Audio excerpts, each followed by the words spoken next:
How did ancient temples in India survive? How did they survive multiple attacks? The marauders, the destroyers.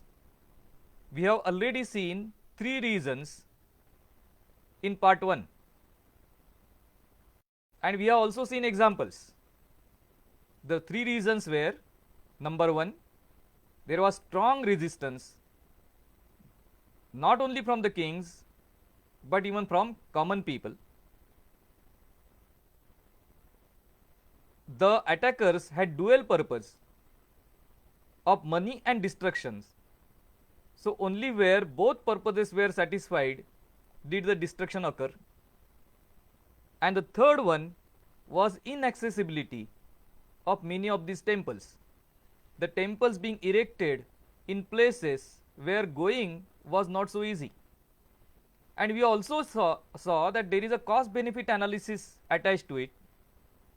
So even using cannons, big cannons to destroy temples was not cost wise beneficial to the attackers.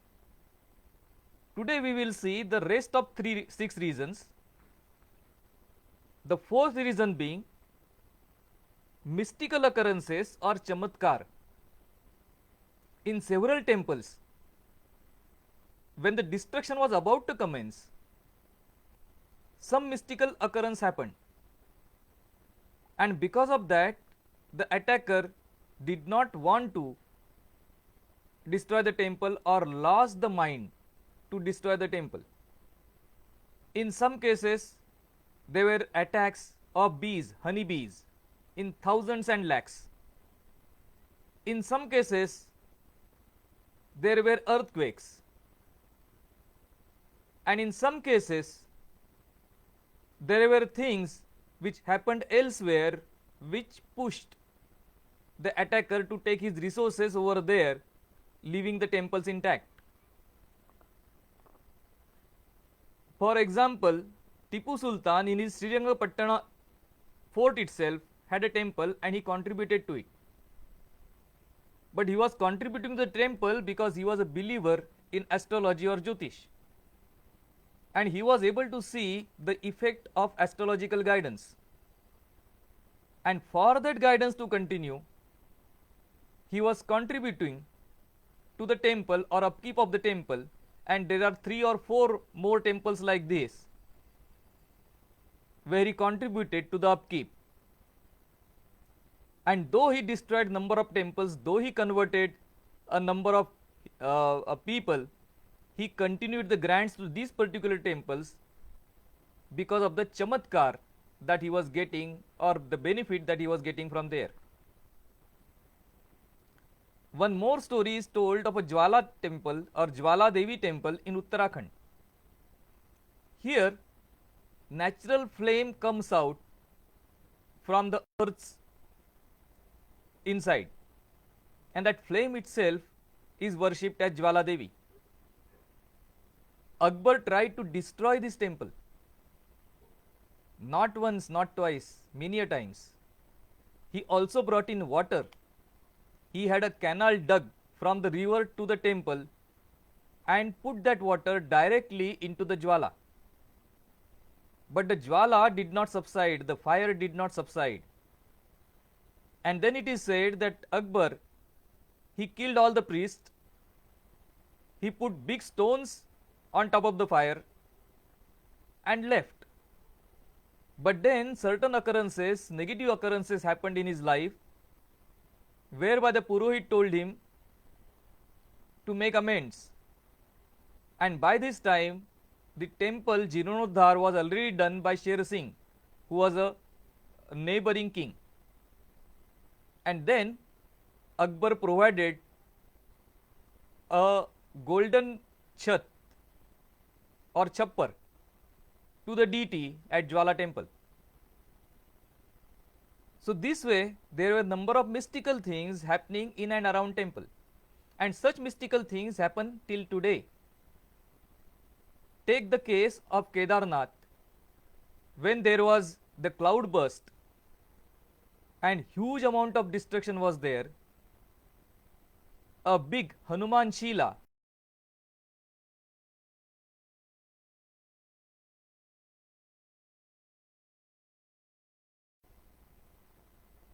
And this Hanuman Shila took all the load,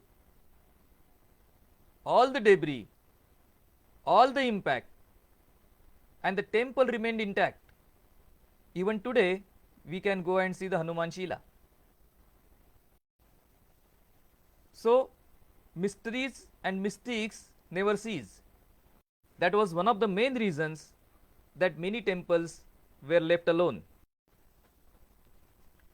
The fifth reason is the tenacity and perseverance of the people. Agree, they fell short in supporting or securing the temple. They could not avoid the destruction of the temple. But that did not stop them from recreating the temple again and again. Somnath temple was destroyed 18 times, but it was built up 19 times.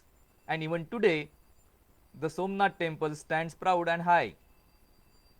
So it is the perseverance of the people around. And last but not the least, the temples were always central to the Indian society. Other than defense, almost every role of the king was actually executed by the temple. Collection of taxes, distribution of wealth, supporting you in hard times, education of children, education of adults, economic job given to the people in the Panchakroshi, looking after the social aspects like marriages and even family disputes, looking into criminal matters, if any, or land matters, if any. All these functions were done by the temple, were performed by the temple. Not only that, if there was a long-term famine, the temple would provide food to the whole of the village till the famine subsided. And this way, a temple was very central to the economy of the village or 5 villages around. One small example here. If somebody were to give